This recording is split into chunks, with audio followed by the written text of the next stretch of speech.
اگر تم بھی زندگی کے سفر سے تھکنے لگے ہو اور محنت کے باوجود اجر نہیں مل رہا، اللہ سے بار بار دعائیں مانگتے ہو مگر وہ قبول نہیں ہو رہی، تمہاری لاکھ تدبیروں کے باوجود بھی راستہ نہیں بن رہا، تو سنو، جب تمہارے یقین کی ڈور ٹوٹنے لگے نا تو دوبارہ سے گرہ لگا لیا کرو۔ یقین کی ڈور کو کبھی ٹوٹنے نہ دینا۔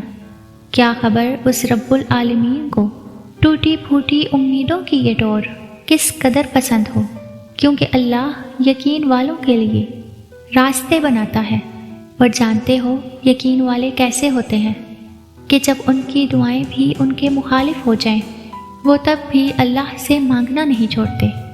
ایسا یقین کہ جب ان کی ساری دنیا ان کی آنکھوں کے سامنے بکھرتی ہوئی دکھائی دے رہی ہوتی ہے، وہ تب بھی آسمان کی جانب دیکھ کر کہتے ہیں، ہمیں پتہ ہے تم ہمیں تھام لے گا۔ تو بتاؤ، کیا تم اتنا یقین رکھتے ہو اس پر کہ اپنے منصوبوں کو اس کے منصوبوں کے لیے ترک کر دو؟ نہیں نا، تم تو فوراً مایوس ہو جاتے ہو اور پھر زور سے کہنے لگتے ہو کہ اللہ نے میری دعائیں تو سنی ہی نہیں۔ بھول گئے ہو، اللہ قرآن میں فرماتا ہے کہ تم کہو گے میں ایمان لایا اور پھر تم آزمائے نہ جاؤ گے۔ یقین کی کڑی آزمائش کاٹنی پڑتی ہے، پھر جا کر معجزات ہوتے ہیں۔ تو پھر تم یقین رکھو، ایسا یقین کہ اگر اللہ تمہیں دائیں جانب چلنے کا کہہ دے تو تم چل دو، یہ جانتے ہوئے بھی کہ تمہاری چاہ بائیں جانب ہے۔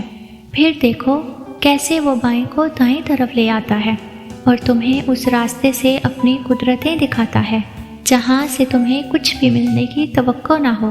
نبی کریم صلی اللہ علیہ وآلہ وسلم نے فرمایا ہے کہ جب تم میں سے کوئی شخص دعا کرے تو قطعیت کے ساتھ اصرار کرتے ہوئے دعا کرے اور یہ نہ کہے کہ اے اللہ اگر تو چاہے تو مجھے دے دے، کیونکہ اللہ کو مجبور کرنے والا کوئی نہیں۔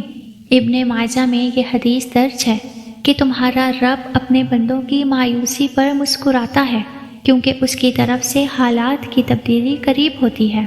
سو تم کبھی اپنے رب کی رحمت سے محروم نہیں ہوگے جو مسکراتا ہے انشاءاللہ۔